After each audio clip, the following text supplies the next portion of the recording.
their whole. I see you are streaming live. We can say let's bring her onto the screen, and we'll come back to that's a really good tip, a hack there from Donna. No, hold on a minute, that's not that's somebody on the phone. Not the round of applause I was looking for. Here she is. Wow. I've got to say, Anna, I figured out how to do the tech thing. Well, you know what? People are going to be very impressed to know how well you cope under pressure. Yes, actually a thing. Yeah, I'm one of those persons that has fairly cool head when stressful things happen, but will stress out after they happen. It's kind of a funny thing. Oh, I see. You have the adrenaline to help you, and then you sort of freak out afterwards when everything's managed. Okay, very good. But it's good because at the time I generally deal with things pretty cool-headedly. I'm sure you do. I'm sure, and you have to, don't you? Doing the work you do, which of course, maybe you could remind us for those people who are not familiar with you and what you do and how you help people moving to Portugal. What's your elevator pitch for Savicat Realty? So Savicat Realty is a relocation and investment company that helps expats move to Portugal from a lifestyle perspective. We help with both rentals and buyers. We are a team fully of locals, and our goal is to help you find the best location and the best property for you and disrupt the local market as little as possible so both sides have a positive experience. Well, I think you might have said that before. And it's a lovely mission. It's a beautiful vision and mission, and I think that tells everyone everything they need to know about Savicat. And you and I will be hanging out and having a conversation for I don't know, anything upwards of a half an hour, seeing how things goes. We can answer questions if people persist and want more information. We'll stick around until about 8 o'clock if necessary. But then we've got a hard stop because we're Portuguese and we need to go out partying, don't we? And it's actually still daylight at 8 p.m., which is quite shocking at this time. Like, it's still daylight at 9 p.m. Yeah, the official sunset in Lisbon is 2058 tonight. Isn't that amazing? Yeah. And that's gonna keep improving, of course, until the 21st. So it's wonderful. It's absolutely wonderful to be working in the evening. Really long days now. Yes, beautiful, absolutely beautiful. To get all that partying in. Hello from Massachusetts, from Alan Martins. Good evening to you. And the biggest lie in Portugal is that you will lose weight and not turn into an alcoholic. Well, that's a fair comment, Simon Bradshaw. Yep, fair play. Can't argue with that, can we? And we'll go to that article and some of the other things that we were hoping to talk about this evening. You had an interesting one, Anna. You suggested we might talk about this movement once to the countryside, now possibly away from the countryside. What's going on? No, actually, I was very shocked because the past 2 weeks I've been going around and did some filming. I went to the Algarve, then I went to the Alentejo coast, and I'm also, like, later today, after we finish here, I'm going to go to Caldas because my friend is going to take some of the furniture I have there because she's moving from Vila Nova de Cerveira, which is up north, almost near Spain, to Lisbon. It's a whole thing, and I'm helping her because she, like a typical Portuguese workaholic, she didn't have any vacations. She's going to finish her job on Friday and start a new job on Monday, and she only found an apartment on last weekend. And so I'm kind of helping her out, trying to actually have, a bed to sleep in when she starts working because the apartment was empty. Wow. Is she a teacher? No, she's an accountant. Oh, wow. Okay. Well, that's a very interesting switch around, isn't it? Vila Nova de Cerveira, we know from Tony Barbosa, who does a lot of work up that way. I don't know if you know Antonio Barbosa, but that's a great place, isn't it? A great part of the country. It's beautiful, but I was so shocked by some of the things she told me. And it's like, even there, the rents are getting quite high. She just pulled a quick search in the area, and there were a lot of apartments listed for 700. Some of them were 2 bedrooms, but some of them were 1 bedrooms. And I was like, really? Because she'll be renting, but not in the center of Lisbon. It's going to be like in the Mem Martins Algueirão area, which is like half an hour drive, for 700 unfurnished. But still, I mean, it's Lisbon versus Cerveira. Yeah, north, very northern, isn't it? You couldn't go much further north, and it's quite quiet and rural as well. That is quite surprising. Is that because people are commuting in and out of Spain? What's going on, or is it to get I to? have no idea why the rentals are so high. Like, she is also quite shocked. She had a pretty decent deal going on with her landlord, but looking at the options on the market, the options weren't decent at all. And in Lisbon, we are used to them not Of being decent. course, I mean, it's yes, the capital. And she was looking for apartments since April, and she only managed last weekend because she had to give in. She's a very independent woman, that she wanted to do everything on her own. She could not. She needed a guarantor, otherwise no one would rent her an apartment. really. Yes, and it was a whole thing. And so she just managed to get it pretty close. And that's the thing, isn't it? Like, sometimes I have clients that get shocked with the things that we request, because we need, proof of income, how many months you're willing to pay, how what kind of guarantees, do you have money in the bank? Like, the landlords will want as much guarantees as they want, as they need, and this is not really optional. I mean, they have 50, 100 people in the Lisbon area. There's 100 people for one apartment. They get to pick. You want to show them why they want to pick you. Yeah, right, right. So it's becoming very competitive, and I mean, it was quite a shock, wasn't it, when Americans would turn up in Portugal with a whole load of financial information that back in the day, Portuguese people, landlords, weren't that interested in.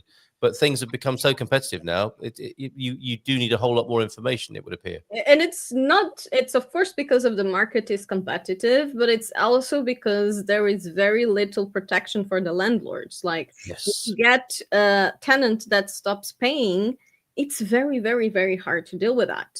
Yeah, yeah, So yeah. you do want to screen as well as possible. And I mean, when you have 100 people calling you, you will of course pick the person that seems to give you the least trouble.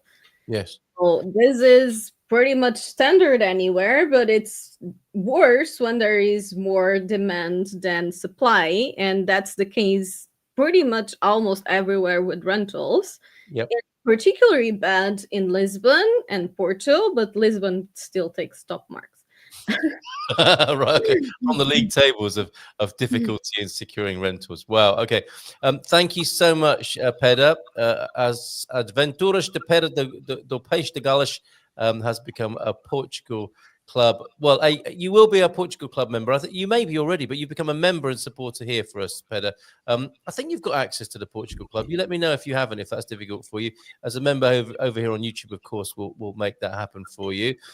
Alan Martins saying, as a Portuguese citizen living in the USA, I never thought Portugal would turn out into San Francisco and price their citizens out of affording to live there. Who'd have thought it? Absolutely, yeah. Thank you for joining us via the Savvy Cat channel, Alan. And Hugh, hi, Carl, been away in the UK. I'll extend that to you as well, Anna. Of course, more than happy to be back home at the Quinta. Yes, quite the contrast to you. Unfortunately, a great tennis match. The French Open is on the TV. We must be heading towards Wimbledon. Right, Anna, you were heading towards telling us about this shock. Yes, That you had. all of this was because I spent a lot of time with this friend and also my friend who lives in Ferreira do Alentejo, which is also kind of the middle of nowhere. Yep. And I was like, I went there, I spent like 2 days in her house, and I parked my Mercedes, and she was so stressed, like, I'm stressed someone will steal your car. And I'm like, we're in the middle of nowhere. Who would steal my car? And she was like, well, there is this Middle Eastern immigrants in the village, and they keep taking rounds around these rural areas to steal, to see what they can steal. And like, even our landlords, they cannot leave the car open, on what's inside will disappear. And I'm like, Yeah, you never thought you'd hear that. what? These areas used to be the kind of places where people just left their doors open. Too right. Yeah, And yeah. my friend from Zurvaida was also telling me that someone, their neighbor from the building next door to her, helped catch a major criminal, like, robbery organization that was going around in Spain and north of Portugal, because they tried to rob their house, and apparently he was a martial arts master. So he Good. caught the guys, and then the whole police force came because apparently the police force was already on high alert because this was going on. Excellent work, gentlemen. And they Excellent caught work. at least one of the guys, and I'm like, that kind of thing is not happening in the big cities now. Turns out it's happening in this kind of locations. Well, I hope it's a blip and it will pass soon. That it's some sort of minor crime. Obviously, it's terrible for the people it happens to, but let's hope that's an out of the ordinary outbreak, and will be soon put right. And the strong policing of the GNR and the martial arts response from residents will have people thinking twice about taking advantage. I mean, it's a shame, isn't it? Because that's what we love about rural Portugal, isn't it? The easy. I mean, I think this is relatively easy to explain. People, low income people are priced out of the cities and they go to low income locations. And the problem and the reason why the far right is becoming so popular in Portugal and it was so highly voted from the interior locations can be seen right here. Yep. And Portugal makes it fairly easy for low income immigration, but then has a lot of rules for higher income one. I mean, there's good people and there's bad people in all income levels, right? Of course, yeah, absolutely. But yeah. if we're just being let robbed as well, everyone in, white collar people, you start having a problem. Yeah, no, agreed. It's an issue, and it's something that, as you say, it's unfair, isn't it? There's an imbalance, and when imbalances aren't dealt with in a way that people see as just being a common sense thing, that's when you get these more extreme, what's being called popular. I mean, populist used to be a compliment. A long time ago, populist meant you cared for as many people as possible. Now it means he's just a far right extremist, it would appear. But this is the formula, it would appear, that people don't feel listened to, and they take quite drastic action, possibly at the ballot box, for fear of not feeling they have many options.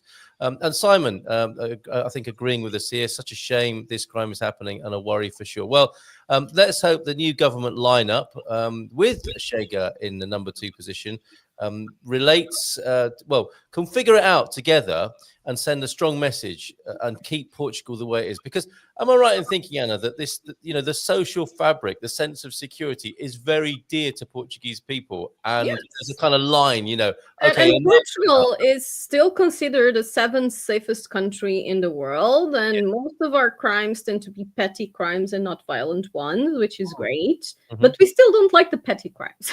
No, of course not. But I actually also last week I made a video about the elections and the elections results. Yes. And that's the thing. I definitely don't want Chega to be in full power, but I do think it's a good thing that they are pressuring, because there are definitely very real problems that made them so popular, and those problems need to be solved. Yeah, and as you said, crime exists at all levels, and you could argue that we're being robbed in quite a serious way by certain white-collar individuals as well. Corruption, people in politics have been known to take the odd liberty or two, and not lose their own liberty as a result, as I think the long ongoing trial or not trial of Socrates would evidence. And that's what makes people very cynical, isn't it, to see that they're being robbed, or they suspect they are, allegedly, at the highest level. People are very cynical of Portuguese justice. I think that's the biggest downside of Portugal, is the slowness and the sluggishness of Portuguese justice. Yeah. So when 90% of the Portuguese don't trust the legal system. Yeah, and if someone says "see you in court," it's like, well, okay, yeah, that gives me a nice long run up of about 3, 4, 5, 6, or 7 years. It would appear. Yeah. What a shame. Hopefully, then the new energy in government will see to these things, and the more moderate centrist parties will wake up a little bit and take people seriously with their fears, founded or unfounded. That's extreme for Portugal, but in the USA, that is an everyday occurrence, 100 times over. At least in Portugal, parents don't. Yeah, I would still say that Cerveiras and Ferreira do Alentejo are 10 times safer than LA and San Francisco and places I've been in the US. Yeah, and let's nip it in the bud and keep it that way, for heaven's sake, because that is what people love about this country, who come here and observe that and feel safe in it. And I think in the Portuguese DNA, it's a line which should be crossed as well. Excellent. Okay, well, thank you for that. Well, excellent, I say. I'm sad to hear that, and I hope there will be a No, but speedy. I am hopeful for the new government, Right. and if they are indeed forming with Iniciativa Liberal, and then Yes. the Chega putting pressure there, I think it may be a good balance. Let's see how it goes. Let's see. We can only see, can't Yeah. we? With this, okay. And let's move on then to Revolut. Now, I would guess, if I had to guess, whether you are a supporter of Portuguese banks or not, I'm I'm thinking you're not the biggest fan, because most people just aren't. And this is happening the world over, isn't it? The dinosaur banks, as I refer to them, are taking liberties. They don't pay much interest. They charge you to have a current account. And they just seem like an upselling opportunity for other consumer, financially related consumer goods, wanting to sell you insurance or pensions or mortgages and so on. And they just have you there as a customer for that purpose, and sort of cherry pick you when the time is right. Thank goodness then for new unicorn style banks. I think Revolut have been described as a unicorn. There's Wise as well, as it used to be called TransferWise, and there's Revolut, and there are other cards in this market. What's your view? And is this making an impact among Portuguese people, the change from the old banks into these new digital ones?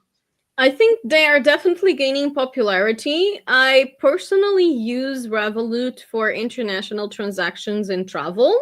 It's Right. really nice because I pay a monthly fee and don't pay conversion fees. Yeah. And honestly, the conversion fees on regular banks are ridiculous. Oh, don't Like, use a bank. Do not use a bank for conversion. Definitely not. no, that's the thing. Even when I get paid from my clients, if they come from international bank accounts, I get charged 18 euros because it came from an international bank account. Cheek. Yeah. Unbelievable. Yeah. So that's what you get with traditional banks. I think they are definitely feeling the pressure because, for example, there is this annoying thing that transfers between banks in Portugal will take 1 to 3 business days, which is ridiculous in It this is ridiculous in this day and age. and now banks are doing the whole instant transfer, and they used to charge for it. Most of them would have this €2 charge for it, which is also ridiculous. Yep. But there are now, like, I know Caixa, for example, because I briefly had an account in Caixa, does instant transfers free of charge, at least in some conditions. So they are definitely feeling the pressure. And for example, my BPI bank, because you get the cash back from Revolut and those kinds of and things, BPI is also doing that with a number of retailers. So they are catching up slowly, very slowly. Yeah, it is a slow process, isn't it? And I think there's a kind of sort of financial mafia at work, of course, because the Bank of Portugal oversee banking services, don't they? So presumably they keep the status quo as they wish it to be. And, yes, because Revolut just had the headquarters in Portugal. I think it was in the beginning of this year. So it's a very recent thing, and they are just now an officially recognized bank in Portugal. And let's see the impact. well, it's interesting. They're going to have cash machines, which ATMs, which is a really good idea, isn't it? It's a good thing for branding and raising awareness. Online digital bank, then Revolut is to open an office in Portugal this summer. I thought they were in Matosinhos already, with an ambition to become the main bank for Portuguese clients, according to news agency Lusa, quoting the bank's director for South Europe, Ignacio Zunzanegui. The fintech will also debut ATM machines, with the first 50 to be installed in Spain and Portugal, Italy, and Germany in 2026. First NTMs will be ready for use this week at the Primavera Sound Festival in Barcelona. Over the summer, machines will be installed in Madrid, Barcelona, according to the bank. After this phase, another 150 terminals, and that's when I think we're going to see them coming towards Portugal. Revolut carried out an analysis of the countries where cash machines would have the greatest penetration to define these initial markets. Okay, so they've done their research. Portugal is one of the markets in which we have the greatest penetration. Look at this, about 16 to 17% of the total population. That's really good, isn't it, for a new bank? If we think in terms of adults, it's even greater. Therefore, it is one of the next obvious markets to launch this business. And of course, big corporations think twice about Portugal because of our small population, I'm guessing. That was a comment to Luza in Barcelona just recently. The intention is that throughout 2026, Revolut ATMs will reach Portugal, particularly Lisbon and Porto, as you would expect, the cities with the largest number of the bank's customers and also with a large number of tourists. In Portugal, the bank specializing in the travel segment has over 1.5 million customers and hopes to reach the 2 million mark this year. Well done, Revolut. And that was the first card I had on the way here. I was using my Revolut card. I actually have a really cute personalized one that has emojis. You can do that, can't you? My kids have got those. You can have kids sort of piggyback accounts. You can trade crypto and stocks. It's really, really good compared to some of the odd ways that the old banks operate, with whom I've had very little joy. I mean, the best thing to happen in the traditional banks is to meet someone who looks after you and like a friend within them. But the corporate structure itself is pretty grim. Banks in the EU, says Simon, now use SEPA, similar to the UK FPS. Thank you for that. And this for you then, Anna. Any recommendation for a credit card which is required for car hire, which is free of charge? What's the best way to go about getting a credit card in Portugal? Honestly, traditional banks will kind of impose a credit card on you. Usually you have like this I use BPI for a long time, and for no particular reason. It's mostly because my family used, and it was quicker to move money around if it's the same. Yeah. It's my main account, and they charge me, I don't know if it's $5.99 on the personal account. I think it's something like that. Yeah. And you kind of have a credit card included. You can say no, but it will pay the same for. So technically, you are kind of stuck with it. Yes. And most banks will have that. So the credit card will kind of come along with the standard account. So you don't really pay extra for it unless you request a higher plafond and so on. And usually what I do with all my credit cards is that I don't really pay them with installments. I always use them as pay next month. So it's just like the 30 days thing, and I don't pay any fees on that. Yeah. In the end, I have a credit card. It's very useful for things like you said, car hire and deposits and so on. And international, I also really like to use it for online shopping because it gives you that extra security. Oh, yeah. Not, it's if anything goes wrong, you can complain. And actually, that's another thing. If I do most of my online shopping, and I do a lot of online shopping, I will put the money in Revolut and make the purchase from Revolut, because Revolut, although I did have some bad experience with the customer service, everything is very AI based.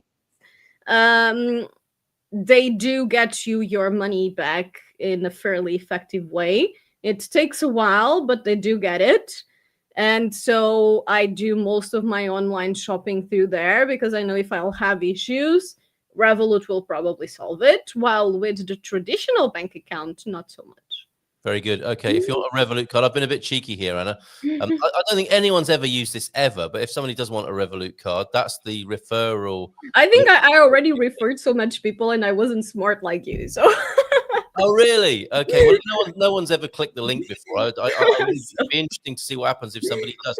So that's the answer to Hugh's question. With credit cards, often you'll have a kind of second account number 2, which is a credit card account with next door to your current account. So just ask your current bank if they'll give you one, and you can apply for it online sometimes as well. I did that with BCP.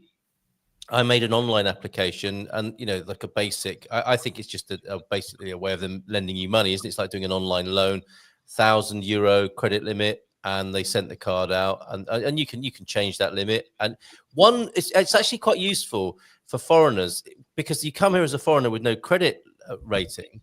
If you want to build a credit rating, get a credit card which is your side account to your current account. Load up the credit card and spend on the credit card, and that will build your credit rating theoretically.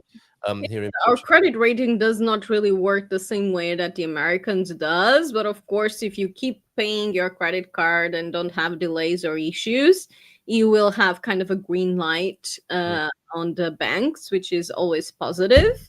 Yep. But generally, I don't know how much they give you on credit cards if you don't have previous history. I know they keep offering me a bigger amount like every year, Yeah. maybe because I always pay, but I don't know. I think it starts with like 1,500 or 2,000 euros. Yeah, mine was 1,000 as a foreigner, so that That maybe that, that's yeah. low for a foreigner.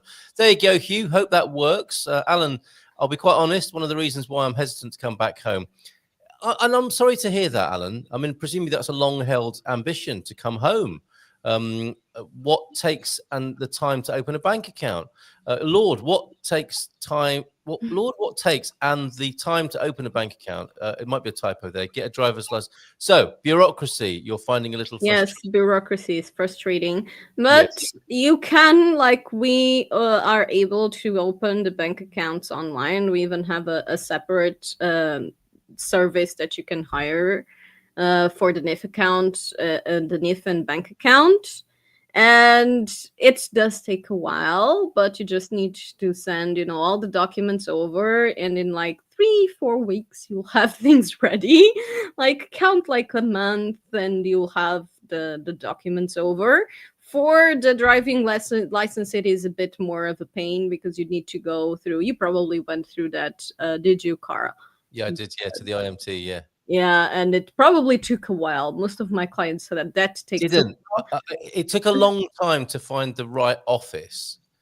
And then one hot day in Leria, I think, where people were stacked in the waiting room. But we walked in and it was really quite awkward. It was blisteringly hot. And this office, it had its doors open. It wasn't air conditioned. It was like they were hoping for a breeze to blow through while all these people were overheating, waiting in queues. And we kind of got waved to the front of the queue and had our photos taken. And it felt to me like the whole place was glaring at us. Foreigners walked in and got our driving licenses swapped. But yeah, you're absolutely right. Went to the IMT. We submitted our British driving licenses.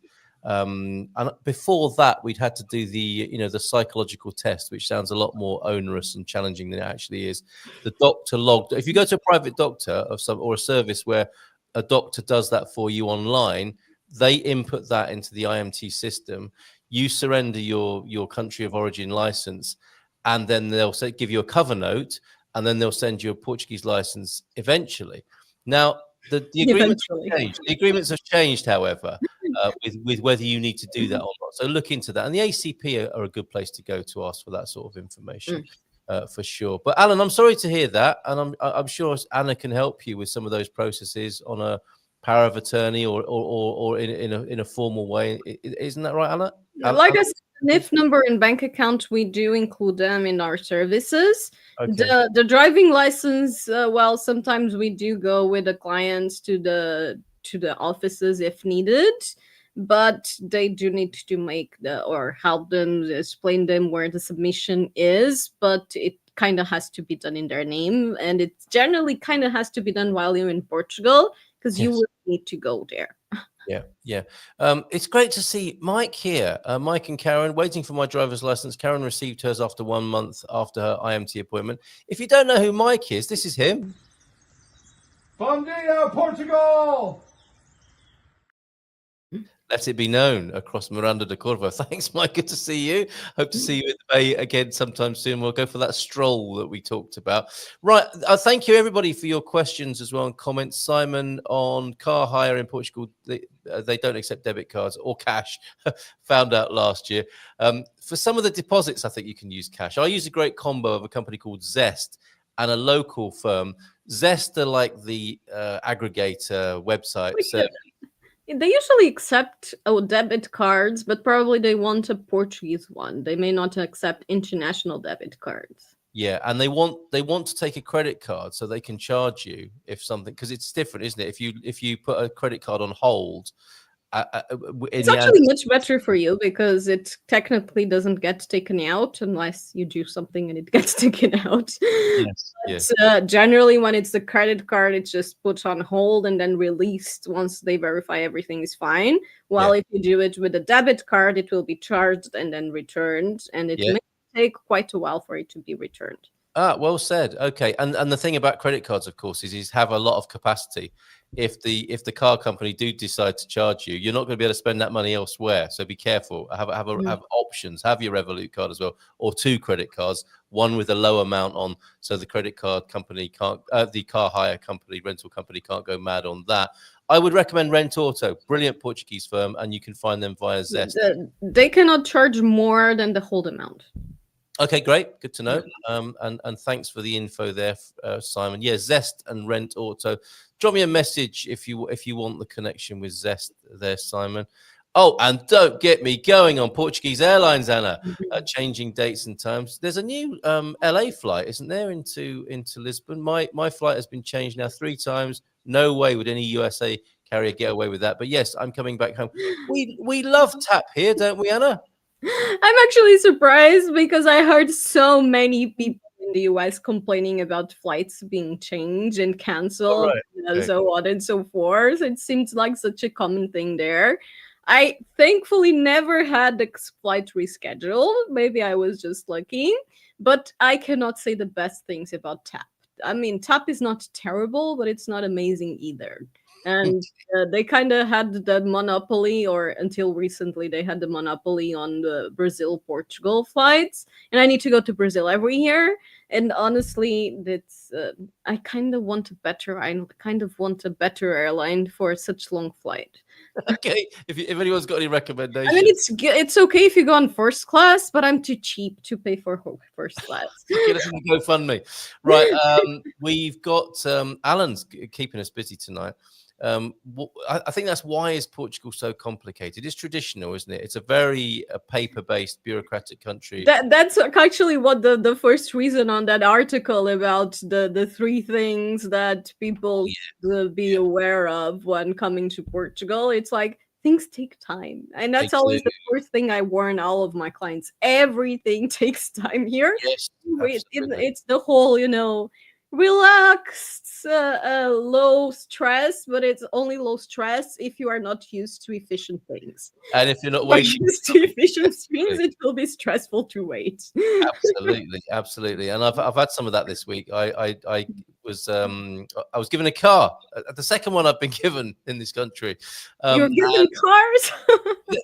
I mean, fair. I'm very grateful, and they're all bangers, and it's great. But I had to register. So I had to go into a register office for that. And as I was sitting there, in response to what you're talking about here, Alan, AI is on its way. And don't worry, I think AI is going to cut all of these processes by 500%. And you won't have to wait very long for anything come January the 1st of next year. That's not maybe a lot of private companies will be efficient, but I would say it will be taking like 5 years to reach Portugal. We are slow. Yeah, that was just a dream sequence there. That none of that was true, what I just said, Alan, but we can live in hope. Do you know, when it comes to the promises of AI, I think Portugal is a very special case. And it might be AI's biggest challenge. You might see robots giving up and saying, look, okay, fine, keep it how you've got it. We just can't do this here. We can't change the system. It's like set in stone. And robots crying as they try and change the system. We shall see. We shall see on that. So, and as you said there, Anna, we've got those 3 biggest lies. A bit clickbaity, of course, with this biggest lies thing. And of course, a very alluring title. I retired to the #1 country Americans want to move to the most. Don't believe these 3 biggest lies, and here they are in at #1, as you said. It works, clickbait works. It worked for me. It worked for me. And we should give credit to Alex Trias, who's the contributor here at Make It on CNBC, who 10 years ago moved with wife, daughter, and relocated from Washington, D.C. area to Lisbon, Portugal, living here. To be fair, has been one of the best experiences of their lives. So they're not surprised it's the country the country Americans want to move to the most, not most Americans. But once we arrived, we soon learned that some of our expectations before the move were unrealistic. #1, you'll have less stress living in a more laid-back country. However, as you said there, people do have to get used to this, don't they, Anna? What's your coaching for people who need to get used to this situation? Well, my coaching is just it's pretty much what says there. Like, be prepared for things to take a while. Don't expect the same efficiency you have in the US, because it won't have the same efficiency you have in the US. And you kind of have to take it from adventure and challenge perspective, and not from just all my problems is going to magically get solved. But probably some of them will, but probably you'll have some new problems. That's very good advice. Very good advice. Yes, but some of the best advice I ever had was the two words "calma" and "tranquilo" when I first got here, and they are words that you should remember and put into practice. You know, it is mindfulness. Really, it's a free mindfulness workshop, and also I'm going to come up. I came up with the power of now, as in no in Portuguese, the power of now. That's something you need to get used to. Like, not today, come back tomorrow with the right paperwork, or the day after that, and the day after that. And now I'm coming up with linefulness instead of mindfulness. This is waiting in queues in Portugal. It's the new practice of linefulness that I'll be writing an article about soon as well. Number 2 then, Anna, what do you say about this? You'll save a lot of money. That's changing, isn't it? Well, compared to how much I spent to be in the US for 3 months, I think you're pretty good. Okay. I mean, there are definitely some extra costs that you have. And I think one of the major drawbacks right now is that you no longer have the NHR that give a lot of tax benefits. And now you'll have to deal with taxing on both countries. And so you will have to do a bit more of accounting math. But depending on your income, and generally the average income in the US is like 10 times higher than in Portugal. So the likelihood is that you will be spending significantly less here in Portugal, even considering the exchange and the bureaucratic costs. Yeah. But it's definitely important to actually do the math before you come, because it will always depend a lot on your actual income. Of course, and people who have their lives based largely on their social security have some concerns in that department, not least because of the exchange rate, where they were getting perhaps 95 or even parity for their dollar. This is down to 88, 87 at the moment, isn't it? And you need a strategy for that. That can make a big difference if you've got a very tight margin. So as Anna says, do the math, figure out your budget, and don't make assumptions based on YouTube videos that you saw 5 years ago, because things have changed. Cost of living is definitely going up. It is everywhere, isn't it? But I think you make a good point, Anna, like you did about the countryside and relative safety. We still live in a fantastic country here. We're just a little bit surprised about some of the changes, as is our correspondent in this article. Number 3, you'll make friends easily in a new country. I've been talking a lot more about this recently in integration. Portuguese people, very friendly, but quite private. Isn't that right, Anna? I think it depends on location. I think you will have more of that experience in Lisbon and more rural locations. And in Porto, rural locations can go both ways. People can be a bit more resistant because it's something different, or they can be super welcoming because they are welcoming to everyone. But there are this, I often talk about this, the North hospitality, where you kind of stumble on the stone and are invited over for dinner. There are locations that are very much like this, but language will likely be a barrier, because that is more of this kind of people often don't know English that well. Sometimes they do, but it's rare. And there are even interesting stories I've had from clients. Like, I've had clients that bought a home in a more suburb area in actually the Silver Coast area. So it's a fairly small location. And their neighbor didn't know how to speak English, but they still came over and gave them a basket and tried to introduce herself. And then they called her son over to translate. And people there, you can still have that experience, but it's not going to be like every time and super common. But I think you can still have that experience a lot. Actually, one of the things I noticed while I was in the US, and I found that everyone was so extroverted and would just try to strike a conversation in the elevator and so on. I'm actually not used to that at all here in Portugal. Right, yeah. It's a smile, it's a bon dia, definitely a friendly bon dia, but let's not pry into each other's lives too much. Yes, people will generally, they will maybe strike a conversation in a coffee shop or a restaurant or a bar, but if it's like more of a private location where you are trying to go around from one place to another, it's a lot less likely. Yeah, interesting. Very interesting. I've missed some questions from Alan here. Wait, debit card is also a regular credit card. You have the option to use either. Debit card is the card you use for your regular transactions, which just takes the money straight out of your account. The credit card is your credit card account upon which you pay sometime in the month with interest or without if you don't pay the full amount. I hope that explains the difference. That's they are actually, I had this conversation so many times with my mom.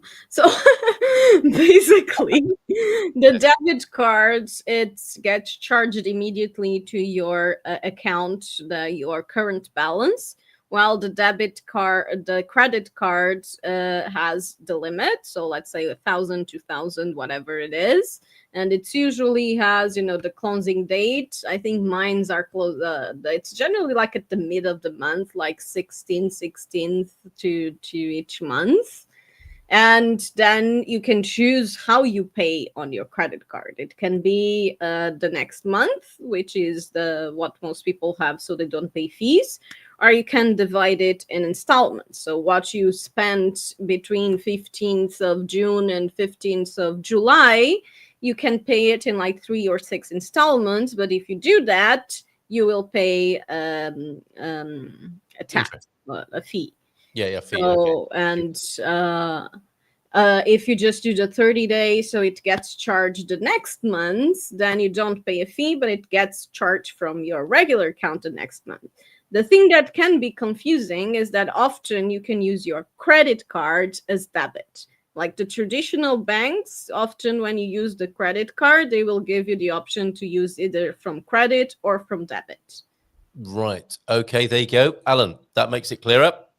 Thank you, Anna, for that. Forgive me. A little bit of Portuguese white wine there. It is the evening. I don't usually drink on the Good Morning Portugal show because it's in the morning. But this Friday evening, here. So thank you very much. SATA was the airline in question. That's the Azorian airline, isn't it? So I don't think I flied with them yet. I think they might have logistical problems, which might explain some things. I mean, transatlantic and hopping across the islands there, they might have some fleet difficulties, Alan, that are causing some of those changes. Maybe, I don't know. And this is hilarious. Takes time. I'm married to an American wife. Do you offer a special kind of service for Portuguese / American households? No, not really. But if there is a Portuguese person in the household, it will make your visa process a lot easier. Oh, there you go. That's the upside there for your American spouse there. Excellent, Alan. Thank you for that. And yeah, remember where you heard it first. Portugal will kill AI. That's priceless, but it may be true. Yes, watch out and find out what happens with that. Now, this is great. Oh, my dog Smells is here. Great information. We plan on using Anna's service next year to find an apartment in the Caldish area. Expert at doing so. Team are expert at doing so with that. Best reasons to move back. Number one, you're not paying $1,100 a month for real estate. That's probably the charges. That's not his rent, is it? That's his like a housing association, probably. That's actually not that hard nowadays in Portugal, but yeah, but I'm guessing that $1,100 is a real estate like a homeowners association fee or something. Okay. I'm thinking that's on top. Yeah, of we don't have that. Definitely not for like it would be the equivalent of condominium, I guess. Yes, yeah, and nothing like that. Our condominiums are generally not absurd like that. You won't be paying $2,200 a month for health insurance if you're not retired and not 65 yet. That's so true. I pay less than that for a year. Yeah, you get a lot of health insurance for that sort of money. 3, you won't be paying $65,000. That's a good value education, I think, isn't it? Sometimes I heard the other day $400,000 is the total amount some people are paying for a top quality education. I mean, no disrespect. I'm sure that's the sort of the top names in universities, but $400,000. And it sounds like the very least you'll have to pay is $65,000 a year for your kids' college. And 4, you're not going to get pastel de natas and alcatra.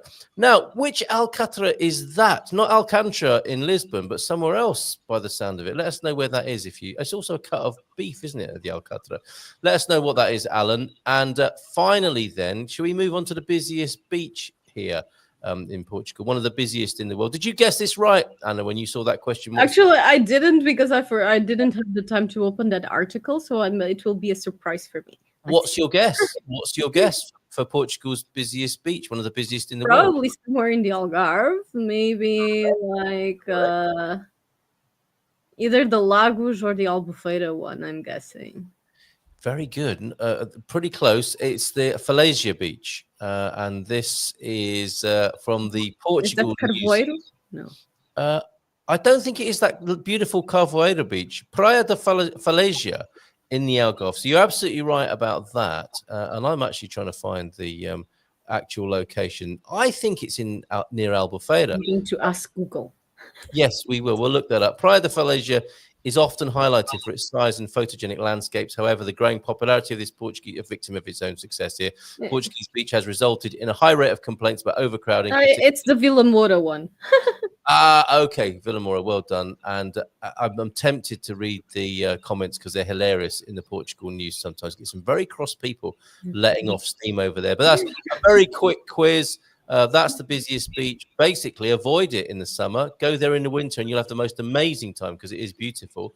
And I usually say that the best time to go to the Algarve, it's either May or September, and nowadays often October. Yeah, very good call. Very good call. You only pay housing association fees or homeowners association if you live in a community, not a regular house. Real estate tax. Real estate tax. Oh, the real estate tax is $1,100. Oh my God! And around $400 for the condominio fees there. Yeah, I mean, these are very good reasons to be moving to Portugal, Alan. Islands, Anna. Do you know how many islands Portugal has? There's actually a lot more than you think. So Azores has 7 or 9. Then Madeira. Then there is the Faro and the Ria Formosa ones that I think are like, there's a bunch of them. There's like 6 or 7. And then you've got the Berlengas, haven't you, as well? There's Berlenga, but that's a rock. That's not an island. That's a rock. Well, according to geographers, it is an island. Portugal has over 100 islands. Really? Okay, that's because they're counting rocks, but sure. The ones you can actually go to, that I would say they're like 20 at most. 23 inhabited. 23. Well done. Yeah, maybe that went in when you were at school. 23 inhabited islands in Portugal. So many more are giving Indonesia a run for its money there. Sweden has the most islands, actually. Wow, surprised. It must be something to do with the fjords. Simon, I'm worried about my trip to the UK when I fly back to Lisbon Airport. Yes, are you hearing about this from some of your clients, about the delays at the airport? Anna, anything on that? I've been seeing it on the news, but so far none of my clients had major issues. I actually had a client that was quarantined. I'm not sure exactly what happened, but that was the only thing. Medical quarantine. Maybe there was only medical quarantine. Okay, so don't be sneezing or whatever. Leaking. He probably had like something on his skin that alerted the what? Weeping sores. Cover up your weeping sores or whatever that was. Bubonic plague. I have no idea why he was quarantined, but I know he was quarantined. Wow. Okay. So yes, perhaps the least of your worries, but still a concern. Yes. They have implemented new systems, and the anecdotal information I've been hearing is that there are just 4 staff on whilst there are like 4 planes arriving, and it's not working very well. Other people arrive, walk straight through. It's a lottery. When it's bad, it's bad. And when it's good, it's fantastic. You just waltz through. I think generally the biggest problem is the amount of workers they have at the airport, because, last time I went to the Lisbon airport, I went to Brazil, to international, and there was like 10 cabins and only 3 of them have workers. Yeah. What are those other ones for? Are they just for storing paperwork? Yeah, it annoys me so much because then they're like, oh, we need a new airport. No, you don't need a new airport. Just You use just the one need you've to make got. the one you already have working and actually have people there.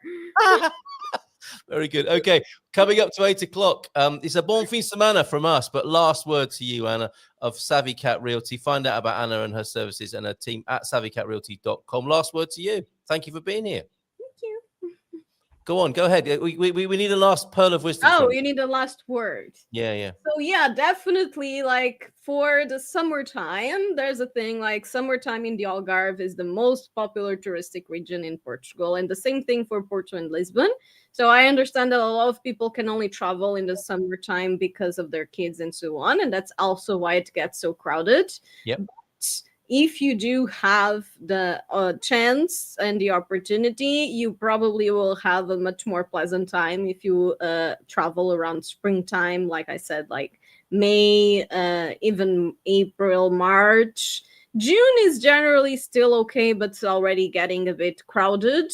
But July and August is generally very crowded, especially in the Algarve. And a question that my clients often have is, does that affect the real estate market? Honestly, not as much as you think.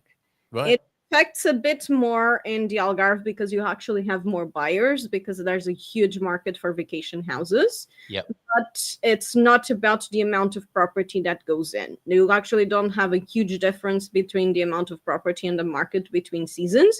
You just get more of it that gets sold during the summertime. So it's kind of the thing, like if you're looking to buy in the Algarve, you'll probably have more people looking during the summertime, and some of those options will be taken away.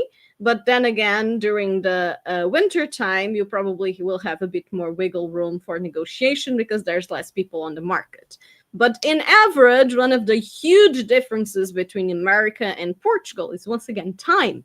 And in average, houses stay in the market at least 6 months, and it's very often for it to be like 8 to a month to a year. So, but 6 months is the average for normally a normal, decently priced house. So things are not fast here. Okay, there you go.